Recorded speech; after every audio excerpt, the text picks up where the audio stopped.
Good morning. एक बार फिर से आप सभी का इतिहास की कक्षा में स्वागत है। हम क्लास 10+1 का 7th चैप्टर बदलती हुई सांस्कृतिक परंपराएं पढ़ रहे हैं। इससे पहले कि हम आज के सब टॉपिक्स की बात करें, मैं आप लोगों को बता देना चाहता हूं कि इस चैप्टर से रिलेटेड जितने भी कॉन्सेप्ट्स हैं उनके जो क्वेश्चन एग्जामिनेशन में आते हैं उस पॉइंट ऑफ व्यू को ध्यान में रखते हुए मैंने ये नोट्स आप लोगों के लिए तैयार किए हैं इस वीडियो में। अगर आप ध्यान से देखेंगे तो सारे के सारे कॉन्सेप्ट्स के जो नोट्स हैं वो इस वीडियो में आप लोगों को मिलेंगे। आप लोग इनको अपनी कॉपी पे उतार सकते हैं नोट्स के रूप में। आज जो हमारे सब टॉपिक्स रहेंगे उसमें सबसे पहला मानवतावाद, जो कि पुनर्जागरण के बाद एक बहुत ही तीव्रता से पूरे यूरोप तथा विश्व में फैला। उसके बाद विज्ञान, कला तथा साहित्य के क्षेत्र में विकास। पुनर्जागरण के बाद विज्ञान, कला तथा साहित्य के क्षेत्र में जो विकास हुआ उसके बारे में हम आज पढ़ने जा रहे हैं, जिसमें हम विभिन्न महान विद्वानों, चाहे वो विज्ञान से रिलेटेड थे, साहित्य से रिलेटेड थे या फिर कला से रिलेटेड थे, उनके बारे में पढ़ेंगे। उम्मीद है कि आप लोग ध्यान से सुनेंगे और आपको ये समझ भी आएगा। सबसे पहले हम बात करते हैं मानवतावाद की। मानवतावाद मतलब कि मानव से रिलेटेड है। पहले क्या होता था कि पुनर्जागरण से पहले चर्च जो यूरोप में कंट्रोल करता था सभी धार्मिक गतिविधियों को, वो परलोक जो दूसरा लोक है उस पर ज़्यादा कंसिडरेट करते थे, जबकि मनुष्य को वो बिल्कुल ऐसी वस्तु मानते थे, ऐसा ट्रीट करते थे कि उसकी कोई इम्पोर्टेंस नहीं है। लेकिन पुनर्जागरण के बाद 14वीं शताब्दी में जब इटली में पुनर्जागरण का आरंभ हुआ तो लोगों ने पुनर्जागरण के बाद शिक्षा ग्रहण करना आरंभ की और लोगों को ये ज्ञान हुआ, ये ज्ञात हुआ कि मानव जीवन का क्या महत्व है। तो धीरे धीरे लोगों का दृष्टिकोण जो है वो बदल गया। मानवतावाद का अर्थ वैसे क्या है? मानव जीवन में रुचि लेना, मतलब कि ये नहीं कि भगवान के बारे में सोचते रहना या ये सोचते रहना कि दूसरे जन्म में क्या होगा, अगले जन्म में क्या होगा।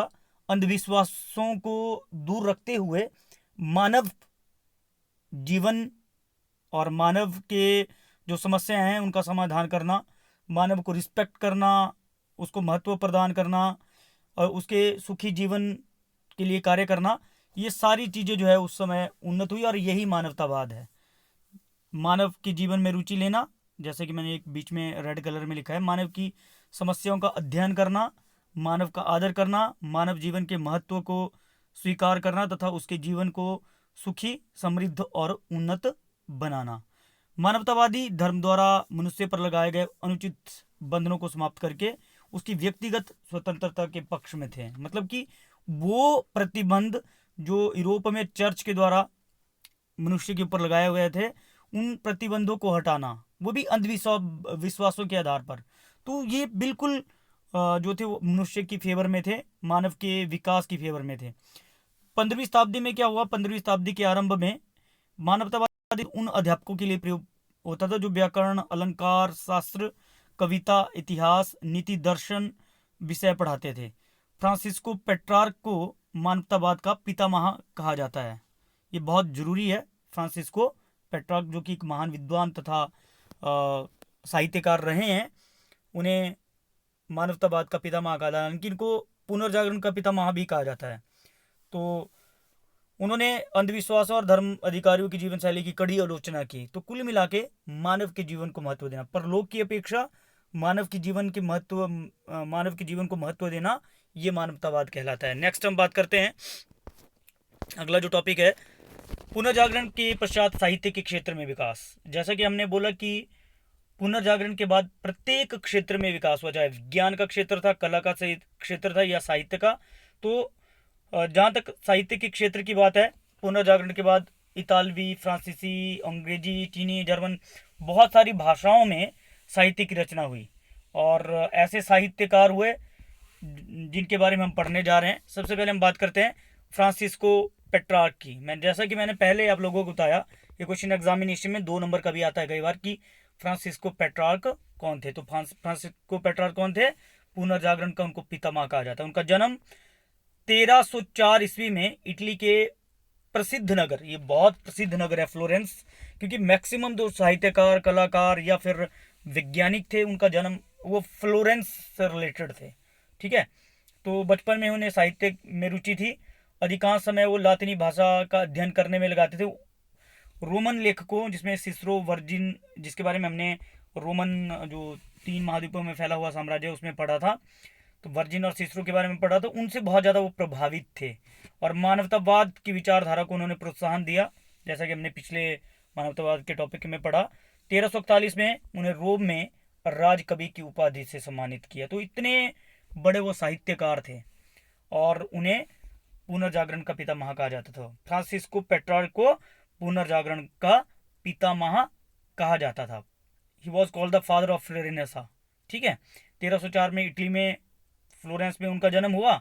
बचपन से उन्हें साहित्य में रुचि थी और बाद में उन्हें फिर रोम में राजकवि के रूप में भी उपाधि दी गई, उन्हें वहाँ पे सम्मानित किया गया। और वो सिसरो और वर्जिन जो कि महान लेखक थे रोमन काल के, उनसे बहुत ज़्यादा प्रभावित थे। तो पहले हुए फ्रांसिस्को पेट्रार्क, महान साहित्यकार। अगले दांते अलिगहरी, ये भी इटली के ही महाकवि थे।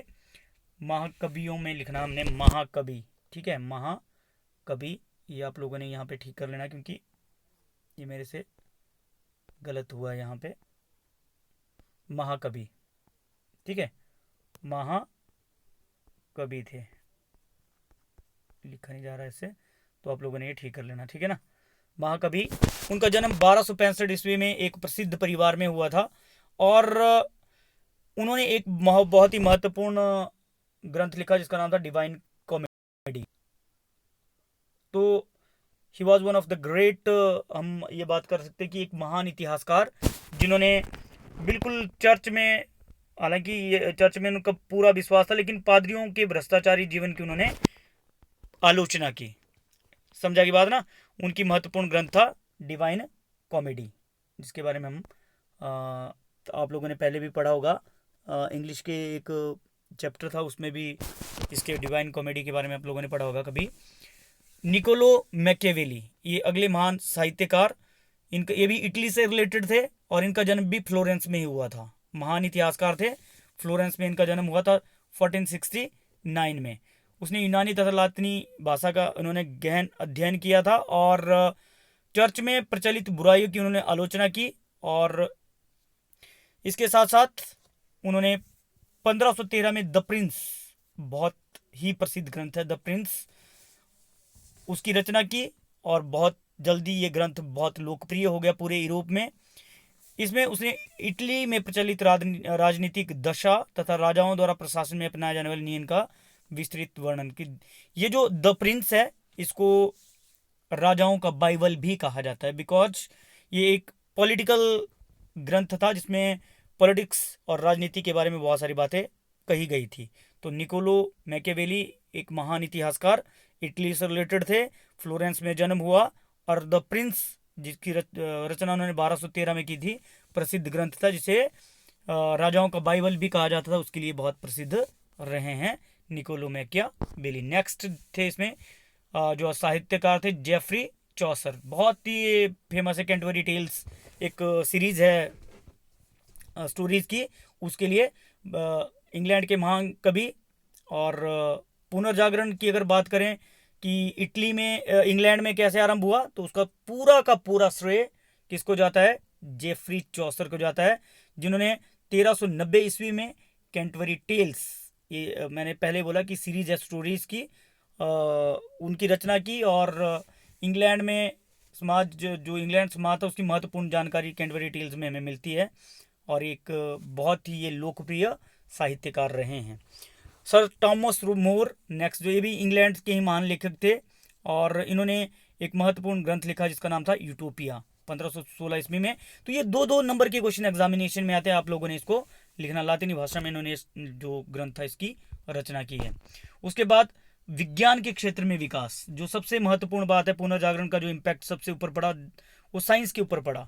तो साइंस में निकोलस कोपरनिकस, बहुत फेमस नाम, पोलैंड के महान वैज्ञानिक थे और खगोल विज्ञान के क्षेत्र में उन्होंने बहुत ही बहुमूल्य योगदान दिया।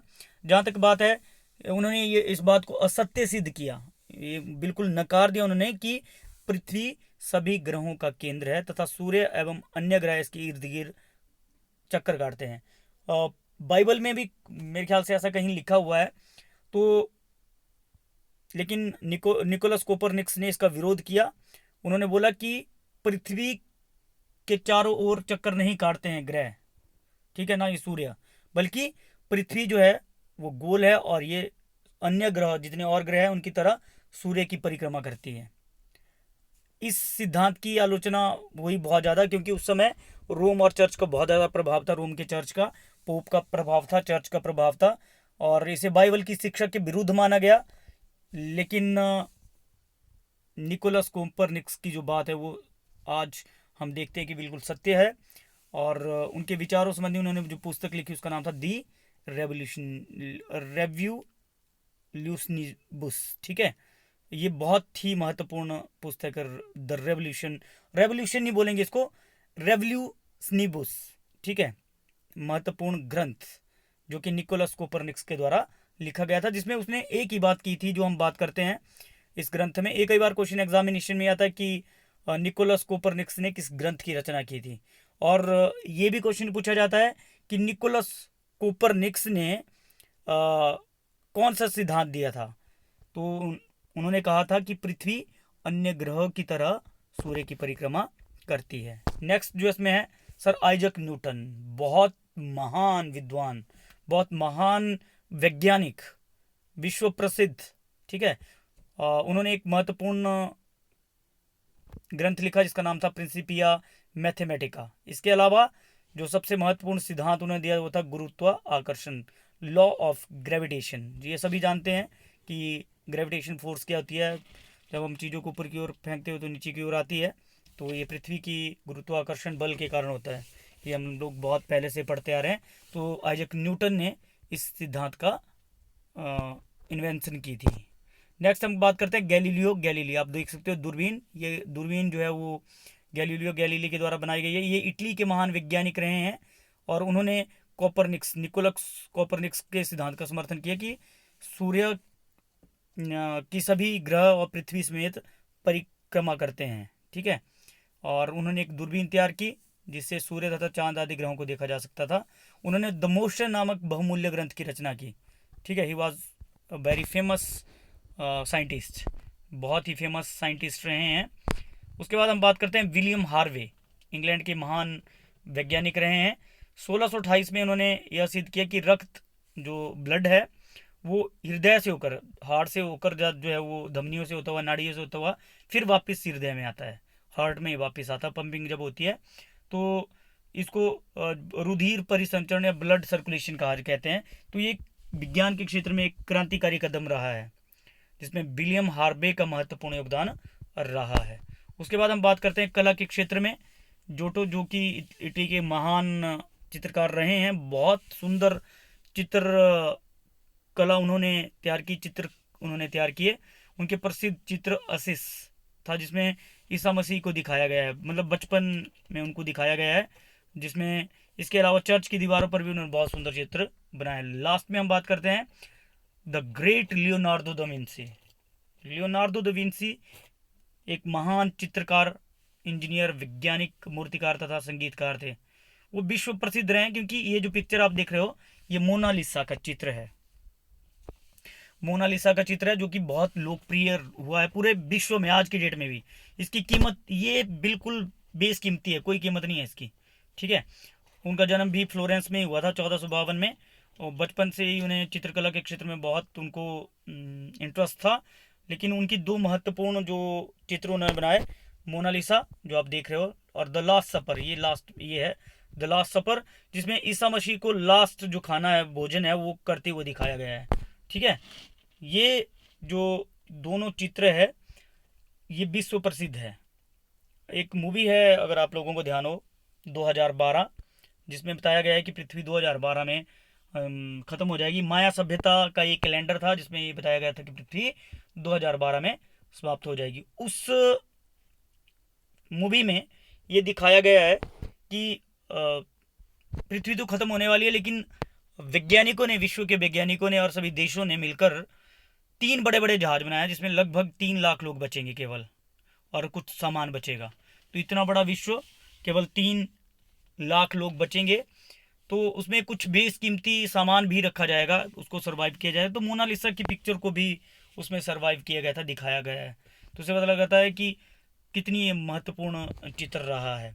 ठीक है, तो आज के लिए ये टॉपिक रहे हैं हमें, जिसमें हमने लियोनार्डो दा विंसी, महान चित्रकार, जिन्होंने मोनालिसा और द लास्ट सफर नामक प्रसिद्ध चित्रों की रचना की। जोटो इसिस असिस जो है, उन्होंने एक चित्र बनाया जिसमें ईसा मसीह को दिखाया गया है। नेक्स्ट विलियम हार्वे, जिन्होंने ब्लड सर्कुलेशन की बात की।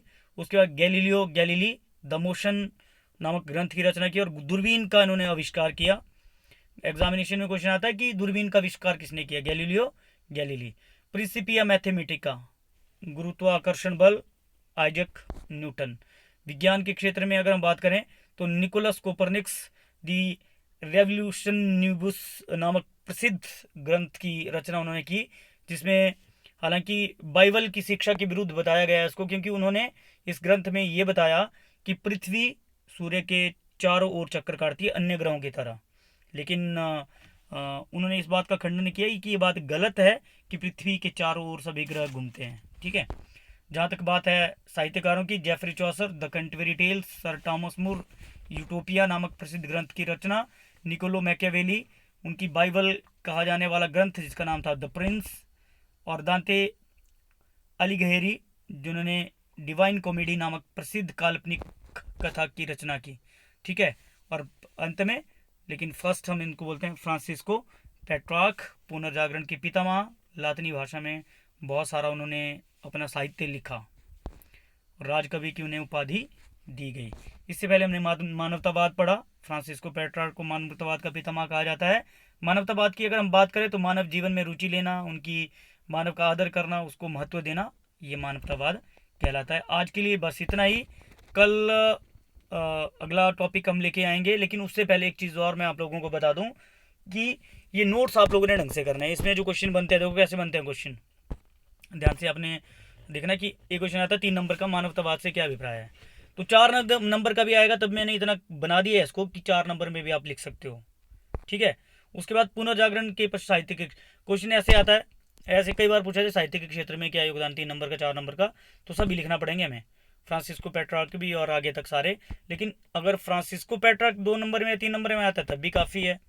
दांते अलिघेरी ये भी आता है तब भी है। मैं निकोलो मैकियावेली, ठीक है, जेफरी चौसर, सर टॉमस मोर, ये 2 3 नंबर में आएगी तो आराम से आप लोग कर सकते हो। वैसे निकोलस कोपरनिक्स और Isaac Newton, Galileo Galilei, William Harvey, सारे के सारे क्वेश्चन एग्जामिनेशन में आते हैं। Leonardo da Vinci. ठीक है, तो आप लोगों ने ये नोट्स कर लेने हैं अपने कॉपी के ऊपर। और सबसे ज़रूरी चीज़ जो मैं आप लोगों को बता देना चाहता हूँ कि परसों जो वीडियो आ रही है उसमें इस चैप्टर से रिलेटेड ऑब्जेक्टिव टाइप क्वेश्चन तुम लोगों को मैं करवाऊंगा, जो आप लोगों ने अटेम्प्ट करने हैं सही तरीके से, और उसकी प्रैक्टिस भी करनी है। 2 4 बार अगर प्रैक्टिस करोगे तो मैं पूरा चैप्टर उसमें कोशिश कर रहा हूँ कि पूरा चैप्टर उसमें ऐसे तरीके से उन क्वेश्चंस बनाऊँ कि आप लोगों को जल्दी से याद हो जाए। तो आज के लिए बस इतना ही। होप कि आप लोगों को ये वीडियो पसंद आई होगी तो लाइक और सब्सक्राइब जरूर करना है। Thank you and have a nice